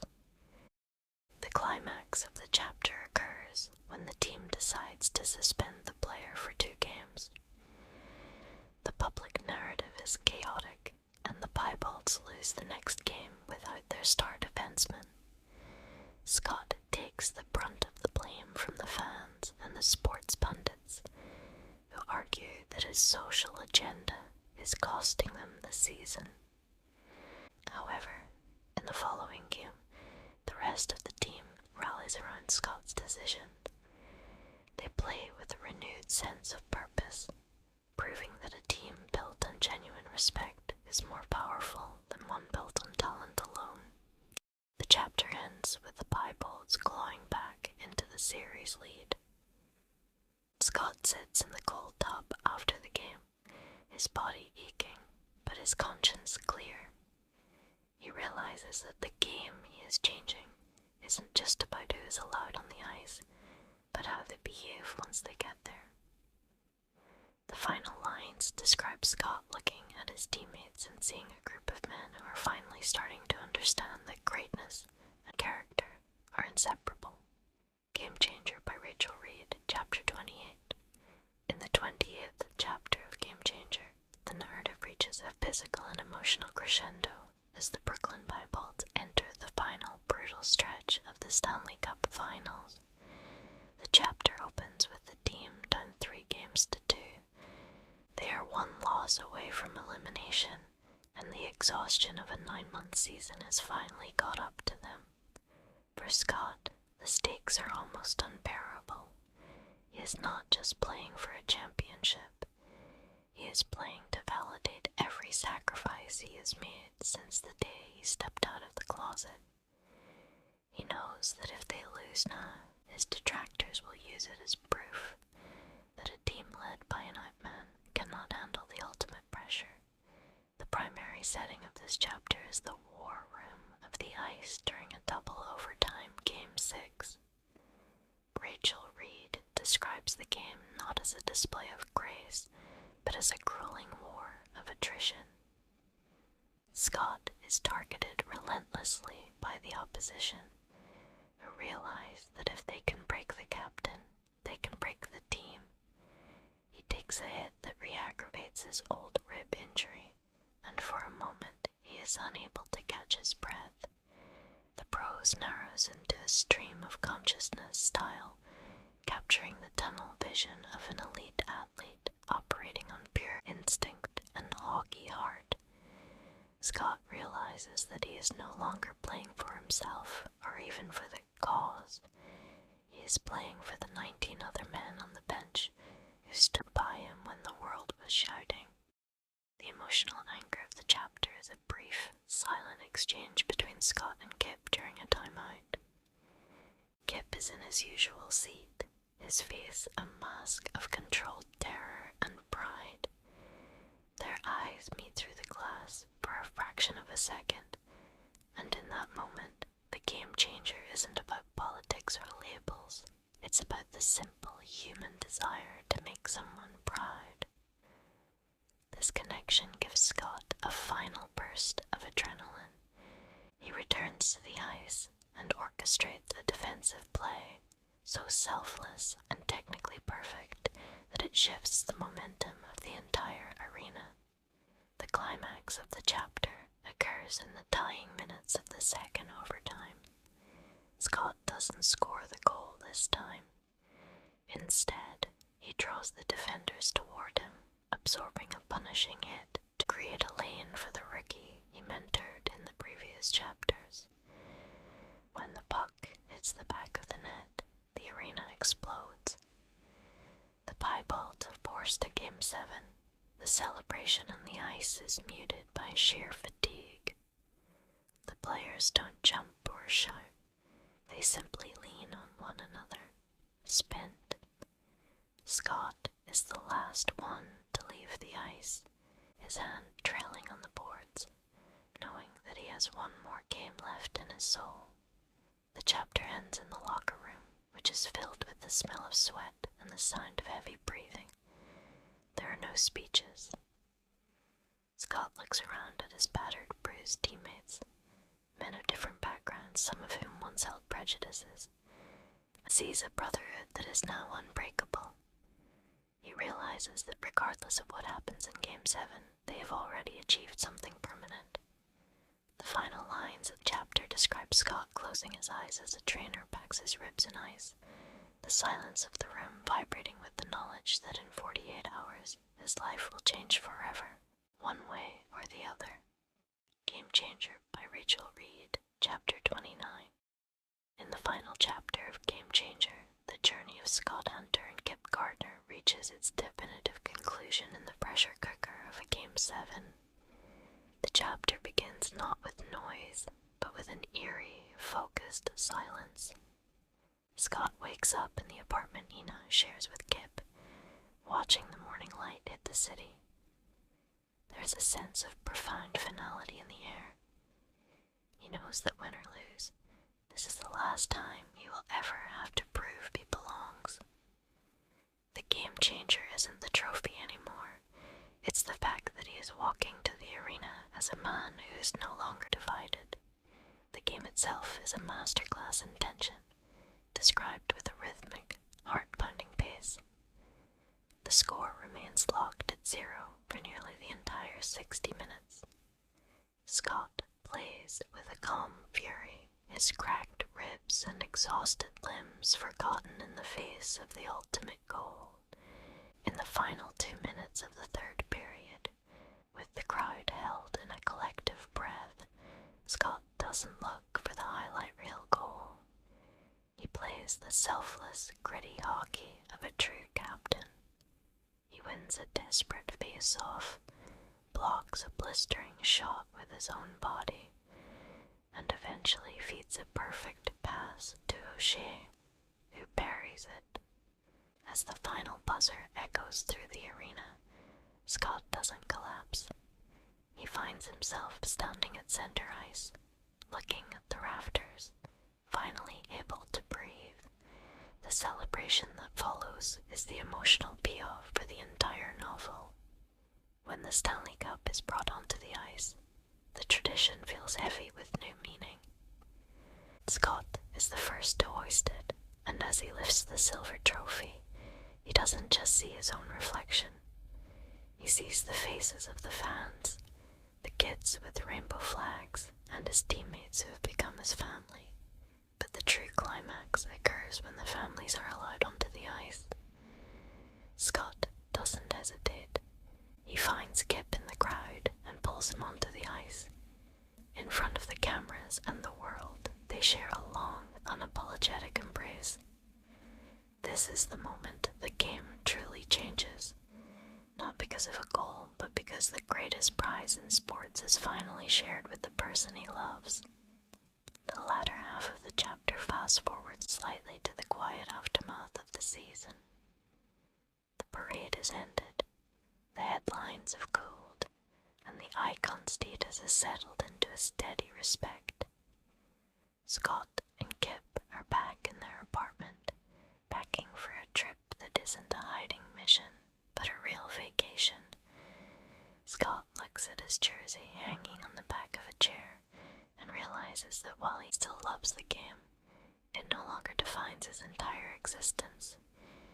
He is a champion, yes, but more importantly, he is a partner, a mentor, and a man who is finally completely free. The book concludes with a scene on the balcony overlooking Brooklyn. Scott and Kip stand together, watching the city lights.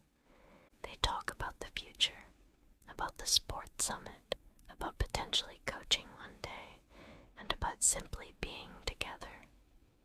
The final lines of the novel reflect on the weight of the journey. Scott realizes that the game didn't just change for the league, it changed for him. He isn't waiting for the next secret or the next hurdle. He is just home. As he leans into Kip, the story ends not with a roar of a crowd, but with the quiet, triumphant heartbeat of a life well lived. Game Changer by Rachel Reid. Epilogue. The epilogue of Game Changer serves as a gentle, cool down from the high-intensity drama of the Stanley Cup Finals, offering a glimpse into the lasting ripples Scott Hunter has made in the world of professional sports. The scene opens 1 year later. Scott is no longer the news story. He has become an established pillar of the league. The narrative finds him back at the Piebald's training camp, but the vibe is fundamentally different. He watches from the bench as 2 young players, one of whom is the rookie he mentored in previous chapters, laugh and joke together without the performative hypermasculinity that used to stifle the locker room. The culture has shifted from tolerance to genuine, unthinking acceptance. Scott realizes that his greatest legacy isn't the ring on his finger, but the fact that the atmosphere in the room is finally light. We get a glimpse into Scott and Kip's domestic life, which has settled into a comfortable public rhythm. They are no longer dodging paparazzi or living in the bubble. The prose describes a quiet morning in their home, filled with the mundane joys they once thought were impossible. Sharing coffee, arguing over who forgot to buy milk, and planning a charity event together. Kip has found his own footing as well, no longer just the boyfriend, but a respected figure in his own right who works alongside Scott on advocacy projects. Their relationship has survived the crucible of fame and come out tempered and unbreakable. The epilogue also touches on the broader impact on the NHL. Scott receives a letter from the league office detailing a record-breaking spike in youth hockey registrations, particularly among LGBTQ+ youth. The Scott Hunter effect is real. He has become the person he needed when he was a terrified 18-year-old, and seeing that cycle of fear finally break provides him with a sense of closure that the championship trophy never could. The book ends where it began, at the rink, but this time the lights aren't blinding, and the ice isn't a battlefield. Scott is skating late at night, alone, just for the pure love of the glide and the snap of the puck. He stops at center ice and looks up at the championship banner, then over at Kip, who's waiting for him by the tunnel. He realizes that for the first time in his life, he isn't playing for an audience, a scout, or a secret. He's just playing. The final lines of the novel emphasize that while the game will always have winners and losers, the real victory is being able to walk off the ice and know exactly who is waiting for you at the gate. Scott clicks his helmet shut, pushes off the ice, and skates toward the man he loves, leaving the game-changer legacy behind to simply live his life.